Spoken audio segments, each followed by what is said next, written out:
প্রবাসীদের পাঠানো রেমিটেন্সে দেশের ভঙ্গুর অর্থনীতি ঘুরে দাঁড়াচ্ছে বললেন ডক্টর ইউনূস। 4 দিনের সফর শেষে ফিরছেন ঢাকায়। কমলাপুর থেকে শুরু এই যাত্রার বিশেষ ট্রেন ধূমকেতু এক্সপ্রেস। সকালে ছেড়ে গেল ঘরমুখো মানুষ, প্রতিদিন ছাড়বে 5 জোড়া ট্রেন। নরসিংদীতে জেল পালানো 3 জঙ্গি সহ 145 কয়েদি এখনো ধোঁয়াছোঁয়ার বাইরে। উদ্ধার হয়নি 29 আগ্নেয়াস্ত্র। নিরাপত্তা নিয়ে জনমনে শঙ্কা। 2025-26 অর্থ বছরের বাজেটে শিক্ষা ও স্বাস্থ্য খাতে বরাদ্দ কমানোর প্রস্তাব, কমতে পারে আরও 8 খাতে। ঈদ ঘিরে বর্জ্য ব্যবস্থাপনায় উত্তর সিটির ধোঁয়াশা। সেনারা কাজ করবে এমন তথ্য ছড়ালো তা অস্বীকার করেছে সেনাবাহিনী। এই যাত্রায় ঢাকা চট্টগ্রাম ও ঢাকা সিলেট মহাসড়কে যানজটের আশঙ্কা। পশুবাহী ট্রাকের চাপ সামলাতে সতর্ক আইন শৃঙ্খলা বাহিনী। এবং টানা বর্ষণে আকস্মিক বন্যায় নাইজেরিয়ায় শতাধিক মানুষের প্রাণহানি, নিহতের সংখ্যা বাড়ার শঙ্কা। খাদ্য ও বিশুদ্ধ পানির সংকট। দেখছিলেন সংবাদ শিরোনাম। সংবাদ সকালে সঙ্গে আছি আমি রাবিয়া ইসলাম স্নেহা। এবার বিস্তারিত। 4 দিনের জাপান সফর শেষে ঢাকার উদ্দেশ্যে রওনা হয়েছেন প্রধান উপদেষ্টা প্রফেসর ডক্টর মোহাম্মদ ইউনূস। শনিবার জাপানের স্থানীয় সময় বেলা 11:30টার দিকে তিনি রওনা হন। বিষয়টি নিশ্চিত করেছেন প্রধান উপদেষ্টার উপপ্রেস সচিব আব্দুল কালাম আজাদ মজুমদার। এর আগে শুক্রবার প্রধান উপদেষ্টা অধ্যাপক মোহাম্মদ ইউনূস টোকিওতে জাপানের প্রধানমন্ত্রী শিগেরু ইশিবার সঙ্গে দ্বিপক্ষীয় বৈঠকে অংশ নেন। বৈঠকে উভয় দেশের মধ্যে চলমান সহযোগিতার সম্পর্ক আরও এগিয়ে নেওয়া সহ বিভিন্ন বিষয়ে আলোচনা করা হয়। এছাড়াও জাপান সফরে প্রধান উপদেষ্টা টোকিওতে অনুষ্ঠিত 30তম নিক্কেই সম্মেলনের ফাঁকে জাইকা প্রেসিডেন্ট ডক্টর তানাকা আকিহিকোর সঙ্গে এক বৈঠকে অংশ নেন। উল্লেখ্য, গত 28 মে অধ্যাপক ইউনূস 4 দিনের জাপান সফরে টোকিও পৌঁছান। প্রবাসীদের পাঠানো রেমিটেন্সের কারণেই কঠিন সময়ে দেশে টিকে থাকা সম্ভব হয়েছে। শুক্রবার টোকিওতে বাংলাদেশ দূতাবাসে আয়োজিত এক কমিউনিটি সংবর্ধনা অনুষ্ঠানে বক্তব্য রাখতে গিয়ে একথা বলেন প্রধান উপদেষ্টা ডক্টর ইউনূস। জাতি গঠনে প্রবাসী বাংলাদেশিদের অবদানের কথা স্মরণ করে প্রধান উপদেষ্টা আরও বলেন, বাংলাদেশকে ধ্বংসাবশেষ থেকে ঘুরে দাঁড়াতে প্রবাসীরাই মূল ভূমিকা পালন করেছেন। ক্ষমতাচ্যুত পতিত সরকার রাষ্ট্রীয় কোষাগার এবং ব্যাংক শূন্য করে গিয়েছিল এবং যদি প্রবাসীরা সহায়তা না করতেন তাহলে বাংলাদেশ ঘুরে দাঁড়াতে পারত না। অন্তর্বর্তী সরকার অর্পিত দায়িত্ব পালন করবে, তবে জাতি গঠনে প্রবাসী বাংলাদেশিদের অংশগ্রহণ আরও শক্তিশালী হওয়া উচিত বলে উল্লেখ করেন ডক্টর ইউনূস। প্রবাসীদের বাংলাদেশে ব্যবসা বাড়ানোর উদ্যোগ নেওয়ার আহ্বানও জানান তিনি।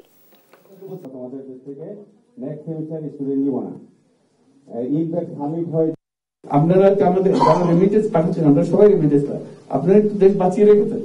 কেন দেশ চলে গেছিল, ব্যাংক খালি, ব্যাংকে সব টাকা নিয়ে চলে গেছে, কাজে ব্যাংক খালি, সবকিছু খালি। তো সেই দুর্যোগের অবস্থা থেকে আমরা আস্তে আস্তে আসছি। আপনাদের সমর্থন না পেলে, আপনাদের এই সাহায্য না পেলে বাংলাদেশ উঠে দাঁড়াবার কোনো সুযোগ ছিল না। এখন উঠে দাঁড়িয়েছে, আপনাদের এই সমর্থন আরো লাগবে, যাতে করে যত কিছুর কথাগুলো বললেন সেগুলো যেন সুন্দরভাবে আমরা করে ফেলতে পারি। আসন্ন ঈদুল আজহা উপলক্ষে বিশেষ ব্যবস্থায় ট্রেনে ঘরমুখো মানুষের যাত্রা শুরু হচ্ছে আজ। দেশের প্রধান রেলওয়ে স্টেশন কমলাপুর থেকে ভোর 6টায় রাজশাহীর উদ্দেশ্যে আন্তনগর ধূমকেতু এক্সপ্রেস ট্রেন ছেড়ে যাওয়ার মধ্য দিয়ে এ যাত্রা শুরু হয়। ঈদ উপলক্ষে বাংলাদেশ রেলওয়ের নেওয়া কর্মপরিকল্পনা থেকে জানা যায়, ঈদে ঘরমুখো মানুষের ভ্রমণ সুবিধার্থে বাড়তি 5 জোড়া অর্থাৎ 10টি বিশেষ ট্রেন পরিচালনা করা হবে। এ সময়ে নিয়মিত আন্তনগর ট্রেনগুলো আগের মতোই চলবে। স্থগিত থাকবে আন্তনগর ট্রেনগুলোর ডে অফ। ঢাকায় কোরবানির পশু সরবরাহ স্বাভাবিক রাখতে 3টি ক্যাটল স্পেশাল ট্রেন দুটিতে চালানো হবে। এখনো ধোঁয়াছোঁয়ার বাইরে নরসিংদী জেলা কারাগার থেকে পালিয়ে যাওয়া 3 জঙ্গি সহ 145 জন কয়েদি। উদ্ধার হয়নি লুট হওয়া 29টি আগ্নেয়াস্ত্র সহ 5000-এরও বেশি গুলি। কয়েদিদের পাশাপাশি লুট হওয়া অস্ত্র ও গুলি বাইরে থাকায় আতঙ্ক বিরাজ করছে জনমনে। দ্রুত সময়ে পালিয়ে থাকা কয়েদিদের গ্রেফতারের পাশাপাশি অস্ত্র উদ্ধারের আশ্বাস পুলিশের। আকরাম হোসেনের রিপোর্ট, জানাচ্ছেন শামীম হোসেন। স্বৈরাচারী সরকারের পতনের আগে 19 জুলাই নরসিংদী জেলা কারাগারে হামলা, ভাঙচুর ও অগ্নিসংযোগের ঘটনা ঘটে। এ সময় কারাগার থেকে পালিয়ে যায় 9 জঙ্গি সহ 826 জন কয়েদি। লুট করা হয় 85টি আগ্নেয়াস্ত্র ও 7000-এর বেশি গোলাবারুদ। এখন পর্যন্ত 646 কয়েদি আত্মসমর্পণ করেছে। আর আইন শৃঙ্খলা বাহিনী বিভিন্ন সময় অভিযান চালিয়ে 6 জঙ্গি সহ 35 জনকে গ্রেপ্তার করে। তবে এখনো ধরাছোঁয়ার বাইরে রয়েছেন 145 কয়েদি। অস্ত্রগুলো লুট হয়েছে, এই অস্ত্রগুলো যদি উদ্ধার না হয় জনমনের স্বস্তি আসবে না। যদি প্রশাসন অতি শীঘ্রই লুটপাটকৃত অস্ত্রগুলো উদ্ধার করতে সক্ষম হয়, আমরা মনে করি নরসিংদীর মানুষ শান্তিতে বসবাস করতে সক্ষম হবে। পুলিশ প্রশাসনকে, এসপি সাহেবকে অনুরোধ করব অতি দ্রুত এইগুলি জঙ্গি যারা আছে, যারা পলাতক আছে, এদেরকে যে জায়গায় আছে খুঁজে বার করে যাতে দ্রুত আইনের আওতায় নিয়ে আসে। রাজনৈতিক নেতারা অবিলম্বে আসামিদের গ্রেপ্তার ও অস্ত্র উদ্ধারের দাবি জানান। জনগণের যানবাহন নিরাপত্তার স্বার্থে আমাদের পুলিশ কর্মকর্তা বা আইনপ্রয়োগকারী সংস্থা বা প্রশাসনকে আরও কঠোর হতে হবে। গোয়েন্দা সংস্থার সহযোগিতা নিয়ে তাদেরকে দ্রুততম সময়ের মধ্যে আসলে আইনের আওতায় আনা উচিত। জেল সুপার জানান, হামলা ও অগ্নিসংযোগে ক্ষতিগ্রস্ত কারাগারের পরিত্যক্ত ভবনকে আপাতত ব্যবহার উপযোগী করা হয়েছে। আর কারাগারের হামলায় দায়ের করা 2টি মামলা তদন্তাধীন রয়েছে। মামলা হয়েছে, মামলা দুটো তদন্তাধীন, তদন্ত চলছে এবং তদন্ত শেষ হয়তো পুলিশ বলতে পারবে যে আসলে এর সঙ্গে কারা জড়িত ছিল, কিভাবে হয়েছে কি না হয়েছে। দ্রুত সময়ের মধ্যে 3 জঙ্গি সহ কয়েদিদের গ্রেপ্তারের পাশাপাশি অস্ত্র ও গুলি উদ্ধার করা হবে বলে জানান পুলিশ সুপার। আমরা আমাদের যে তথ্য 85টি অস্ত্র খোয়া গিয়েছিল, তার মধ্যে আমরা অলরেডি 57টি অস্ত্র উদ্ধার করতে পেরেছি এবং আশা করি বাকি যে গোলাবারুদ এবং অস্ত্র এখনো আমরা উদ্ধার করতে পারি নাই, সে ব্যাপারে আমরা সচেষ্ট আছি এবং কাজ করে যাচ্ছি। বাইরে থাকা কয়েদিদের দ্রুত গ্রেপ্তার সহ অস্ত্র উদ্ধার করা হবে বলে প্রত্যাশা জেলাবাসীর। নিউজ ডেস্ক, দেশ টিভি। বাজেটের প্রত্যাশিত মনোযোগ পাচ্ছে না শিক্ষা ও স্বাস্থ্য খাতের প্রকল্প। এই 2 খাতে বরাদ্দ কমিয়ে দেওয়ার প্রস্তাব করা হচ্ছে আগামী 2025-26 অর্থ বছর। শুধু শিক্ষা ও স্বাস্থ্য খাতেই নয়, বরাদ্দ কমবে আরও 8 খাতে। সাদ আহমেদের রিপোর্ট। চলতি অর্থ বছরে মূল এডিপির আকার ছিল 2,65,000 কোটি টাকা। সেটা কমিয়ে আগামী অর্থ বছরে করা হচ্ছে 2,16,000 কোটি টাকা। চলতি অর্থ বছরের চেয়ে এডিপিতে শিক্ষা খাতে বরাদ্দ কমেছে প্রায় 3,000 কোটি টাকা, আর স্বাস্থ্য খাতে বরাদ্দ কমেছে 2,500 কোটি টাকা। খসড়া এডিপিতে বরাদ্দের দিক থেকে সর্বোচ্চ অগ্রাধিকার দেওয়া হচ্ছে পরিবহন ও যোগাযোগ খাতকে। এ খাতে মোট 58,973 কোটি টাকা বরাদ্দ রাখা হচ্ছে। দ্বিতীয় সর্বোচ্চ বরাদ্দ রাখা হচ্ছে বিদ্যুৎ ও জ্বালানি খাতে। এতে বরাদ্দ রাখা হচ্ছে 32,392 কোটি টাকা।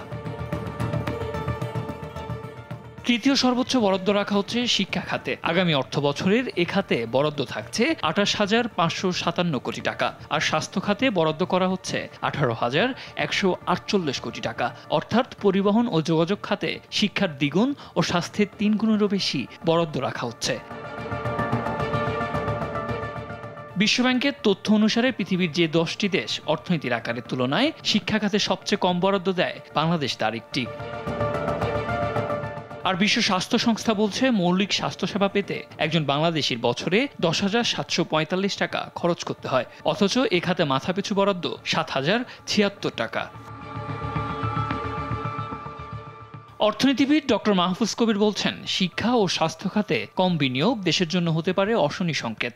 শিক্ষা স্বাস্থ্যতে যদি কম বিনিয়োগ করি সরকারের দিক থেকে, তাহলে সেই ক্ষেত্রে এটা কিন্তু একটা অশনি সংকেত দেশের জন্য। তখন কিন্তু দীর্ঘমেয়াদে আমরা ভালো প্রবৃদ্ধি অর্জন, বিনিয়োগ এবং একটা সুস্থ সম্ভাবনা জাতি তৈরি করতে পারবো না। এডিপির প্রকল্পগুলো এমনিতেই কম বাস্তবায়িত হয় এবং তাতে দেখা যায় যে বাস্তবায়িত যতটুকু হয় সেটুকু জিডিপির হয়তো 0.6-0.7%-এর মতো। এটা দিয়ে একটা সুস্থ জাতি আমরা কিভাবে তৈরি করব? আবার সুস্থ ও সম্ভাবনাময় জাতি তৈরিতে শিক্ষা ও স্বাস্থ্য খাতে বিনিয়োগ বাড়াতে পরামর্শ দেন এই অর্থনীতিবিদ। হবে বলে বিভিন্ন আন্তর্জাতিক সংস্থা বলেছে এবং বিশ্বব্যাংক। সাদ আহমেদ, দেশ টিভি, ঢাকা। দেখছেন সংবাদ সকাল। ঈদুল আজহা ঘিরে আলোচনায় ঢাকা সিটির বর্জ্য ব্যবস্থাপনা ইস্যু, একই সঙ্গে চোখ রাঙাচ্ছে ডেঙ্গু। সম্প্রতি ঢাকা উত্তর সিটি কর্পোরেশনের প্রশাসন মোহাম্মদ এজাজ জানান, বর্জ্য ও মশক নিধনের কাজ করবে সেনাবাহিনী, অথচ সেনাবাহিনীর পক্ষ থেকে জানানো হয় এমন বিষয়টি নিয়ে কোনো আলোচনাই হয়নি তাদের সঙ্গে। তাহলে কিসের ভিত্তিতে উত্তর সিটির প্রশাসকদের এমন মন্তব্য? দর্শক, বাকিটা দেখুন শাহাদাত নিশাদের রিপোর্টে। দরজায় কড়া নাড়ছে পবিত্র ঈদুল আজহা।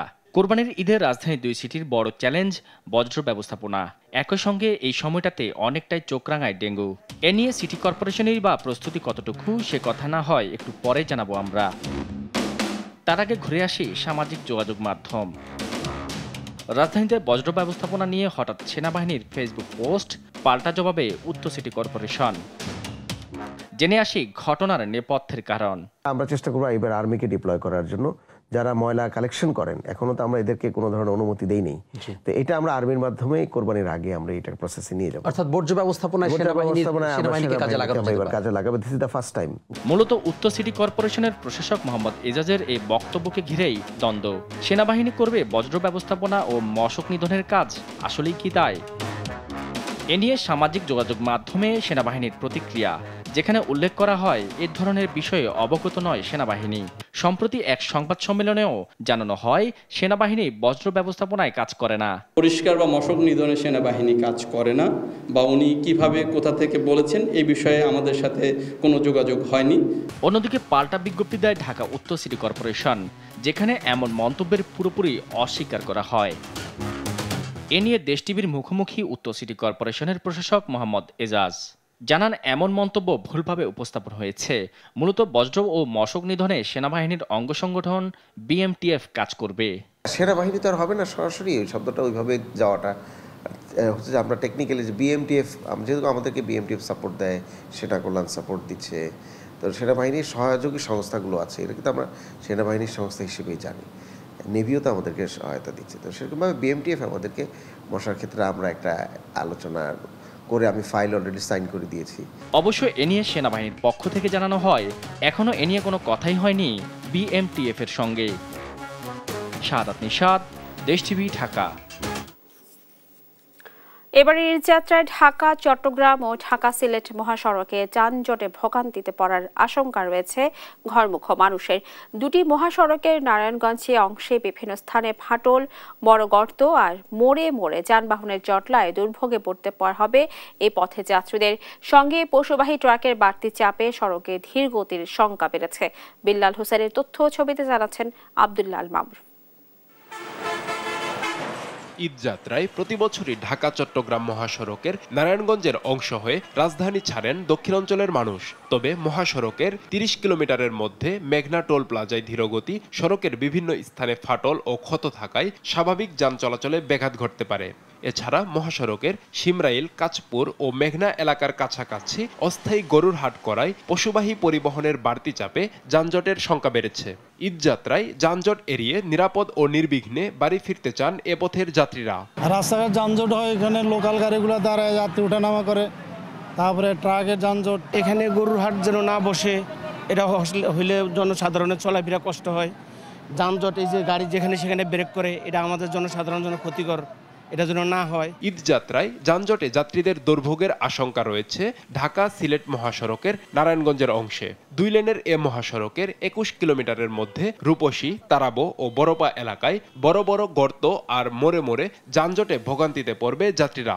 এছাড়াও মহাসড়কটিতে 4 লেনের নির্মাণ কাজ চলায় প্রায় যান চলাচলে প্রতিবন্ধকতার সৃষ্টি হয়। রাস্তার যে অবস্থা, এই অবস্থা আসলে ঈদের ভোগান্তিতে মানুষ অনেক কষ্ট করতে হবে, এবং আমার মনে হয় বর্ষার আগে রাস্তাটা কমপ্লিট করা উচিত। এই রাস্তার 2 সাইডে কোনো জায়গা নেই, আর এই যে সাধারণ এই যে সিঙ্গেল রাস্তার মধ্যে এই যে ভ্যান, রিক্সা, সাইকেল, অটো মোটো সবগুলো উঠে যায়, মানে যাত্রীও ভোগান্তি, আমরা ড্রাইভার আরও ভোগান্তি। 2টি মহাসড়কে যান চলাচল নির্বিঘ্ন রাখতে কাজ শুরু করেছে হাইওয়ে পুলিশ। এছাড়াও সড়ক মেরামত সহ নানা উদ্যোগ নেওয়ার কথা জানিয়েছে সড়ক ও জনপথ বিভাগ। আমরা নিয়মিতভাবে এগুলো নিয়ে কাজ করে যাচ্ছি। নিয়মিতভাবে যে অবৈধ স্ট্যান্ড, অবৈধ দোকানপাট, এগুলো উচ্ছেদের জন্য আমরা নিয়মিতভাবে কাজ করে যাচ্ছি। আমাদের বিভিন্ন মেরামত কার্যক্রম হাতে নেওয়া হয়েছে, যেখানে ফাটল রয়েছে, যেখানে গর্ত রয়েছে, সেগুলো মেরামতের কার্যক্রম ইতিমধ্যে চলমান আছে, এবং আমরা আশা করছি ঈদের 1 সপ্তাহ আগেই আমরা সকল মেরামত কার্যক্রম শেষ করতে পারব। ঈদযাত্রায় 2টি মহাসড়ককে ঘিরে পশুবাহী যানবাহনে শৃঙ্খলা রক্ষায় মাঠে থাকবে আইন শৃঙ্খলা বাহিনী। নিউজ ডেস্ক, দেশ টিভি। সুনামগঞ্জের টাঙ্গুয়ার হাওরের রাহবার নামের একটি হাউস বোটে অগ্নিকাণ্ডের ঘটনা ঘটেছে। শুক্রবার রাত ৯টার দিকে তাহিরপুর উপজেলার চ্যাকেরঘাট এলাকায় এই ঘটনা ঘটে। হাউস বোটটিতে থাকা ১৩ জন পর্যটক নিরাপদে নেমে যাওয়ায় কোনো হতাহতের ঘটনা ঘটেনি। পর্যটকদের ভাষ্য অনুযায়ী রান্নার সময় গ্যাস সিলিন্ডার লিকেজ হয়ে আগুনের সূত্রপাত হয়। পরে আগুন জেনারেটরের মাধ্যমে ছড়িয়ে পড়ে এবং ইঞ্জিন রুমের ফুয়েল ট্যাঙ্ক বিস্ফোরিত হয়। এতে হাউস বোটের স্টিলের কাঠামো ছাড়া সবকিছু পুড়ে যায়। স্থানীয়রা হাওরের পানি ব্যবহার করে দ্রুত আগুন নিয়ন্ত্রণে আনেন।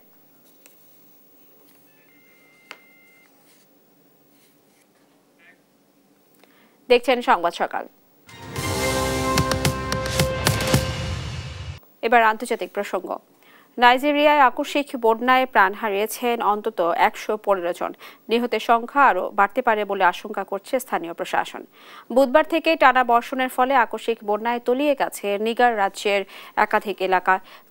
এছাড়া নিকটস্থ বাঁধ ভেঙে পানি ঢুকে পড়লে পরিস্থিতি আরও ভয়াবহ হয়ে ওঠে। এতে এখন পর্যন্ত শতাধিক মৃতদেহ উদ্ধার করা হলেও নিহতের সংখ্যা আরও বাড়তে পারে। অন্যদিকে দেখা দিয়েছে চরম খাদ্য ও বিশুদ্ধ পানির সংকট। পরিস্থিতি মোকাবেলায় উদ্ধার কাজ অব্যাহত রেখেছে রাষ্ট্রীয় জরুরি ব্যবস্থাপনা সংস্থা। গাজায় ইসরায়েলি হামলায় শুক্রবার প্রাণ গেছে অন্তত ২৭ ফিলিস্তিনির। এতে ২৪ ঘণ্টায় নিহত অন্তত ৭২ জন। উপত্যকার দক্ষিণাঞ্চল খান ইউনিসে ইসরায়েলি বর্বরতার জবাবে নেতানিয়াহু বাহিনীর উপর হামলার দায় স্বীকার করেছে হামাসের সশস্ত্র সংগঠন কাসেম ব্রিগেড। এছাড়া যুক্তরাষ্ট্রের যুদ্ধবিরতি প্রস্তাব নিয়ে পর্যালোচনা করছে হামাস। রাজি হলে যুদ্ধবিরতি নিয়ে আশাবাদী মার্কিন প্রেসিডেন্ট ট্রাম্প। নীরব দাসের রিপোর্ট। ধূর্ত শকুনের মতো নিরীহ ফিলিস্তিনিদের উপর বিমান হামলা চালাচ্ছে দখলদার ইসরায়েল। ব্যবহার করছে প্রাণঘাতী ওয়ারহেড। শুক্রবার দক্ষিণের খান ইউনিস জুড়ে তাণ্ডব চালায় নেতানিয়াহু বাহিনী। হামলায় প্রাণ গেছে বহু ফিলিস্তিনির। রক্ত ঝরেছে ত্রাণ সরবরাহ করতে যাওয়া ক্ষুধার্তদের। ধৈর্য হারিয়ে খান ইউনিসে ইসরায়েলি সেনাদের উপর হামলা চালায় হামাস সহযোগী কাসেম ব্রিগেড। গোপনে সাধারণ মানুষের উপর হামলা চালিয়ে যাওয়া ইসরায়েলি বন্দুকধারীদের একটি দলকে ধুলায় মিশিয়ে দেওয়ার দাবি জানায় তারা। চলমান উত্তেজনার মধ্যেই যুক্তরাষ্ট্রের দেয়া যুদ্ধবিরতি প্রস্তাব নিয়ে ফিলিস্তিনি প্রতিনিধিদের সঙ্গে আলোচনা চলছে বলে জানায় সশস্ত্র গোষ্ঠী হামাস। তবে প্রস্তাবটিতে দখলদার সেনাদের প্রত্যাহারের বিষয়টি স্পষ্ট না করায় ক্ষোভ প্রকাশ করে গোষ্ঠীটি। এদিকে প্রস্তাবটি নিয়ে যুক্তরাষ্ট্র ও মিশরের সঙ্গে আলোচনা চালিয়ে যাচ্ছে কাতার। এ যুদ্ধবিরতি কার্যকর হওয়া নিয়ে আশাবাদী মার্কিন প্রেসিডেন্ট ডোনাল্ড ট্রাম্প। গাজা নিয়ে তারা চুক্তির খুব কাছাকাছি রয়েছে। দুদিনের মধ্যেই তা সম্ভব। ইরানের সঙ্গে চুক্তি হবে। তারা ধ্বংস হতে চায় না। মধ্যপ্রাচ্যে বোমা বর্ষণ ছাড়াই এসব চুক্তি বাস্তবায়ন সম্ভব বলে আশা করছি। এদিকে যুক্তরাষ্ট্র ও ইসরায়েলের দাবি করা ২০ লাখ প্যাকেট ত্রাণ দেয়াকে মিথ্যাচার বলছে একাধিক মানবাধিকার সংস্থা। বরং ত্রাণের নামে মানুষ হত্যার ষড়যন্ত্র দেখছে তারা। ১৪ দিনে ২ লাখ ফিলিস্তিনিকে বাস্তুচ্যুত করে দুর্ভিক্ষের মুখে ঠেলে দেওয়ার তীব্র নিন্দা জানায় জাতিসংঘ।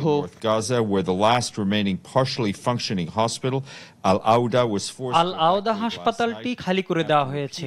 শুধু দের আল বালা আল নুসার শিবির নয়, উপত্যকায় হামলাও বেড়েছে। ফলে বাস্তুচ্যুত হয়েছে ২ লাখ মানুষ। মধ্যস্থতাকারীরা আলোচনা চালিয়ে যাচ্ছে। আমরা ত্রাণ নিশ্চিত করে সবার মুখে খাবার তুলে দিতে চাই। উপত্যকায় এখন মানবিক সহায়তা সবচেয়ে বেশি প্রয়োজন। এছাড়া ত্রাণ সরবরাহে বাধার সৃষ্টি হলে ইসরায়েলের উপর নিষেধাজ্ঞা জারির হুঁশিয়ারি দেন ফরাসি প্রেসিডেন্ট ইমানুয়েল ম্যাক্রো। অন্যদিকে তেল আবিব প্রশাসনের সঙ্গে সব ধরনের প্রাতিষ্ঠানিক সম্পর্ক ছিন্ন ও চুক্তি বাতিল করেছে বার্সেলোনা সরকার। নীরব দাস, নিউজ ডেস্ক, দেশ টিভি। দেখছেন সংবাদ সকাল।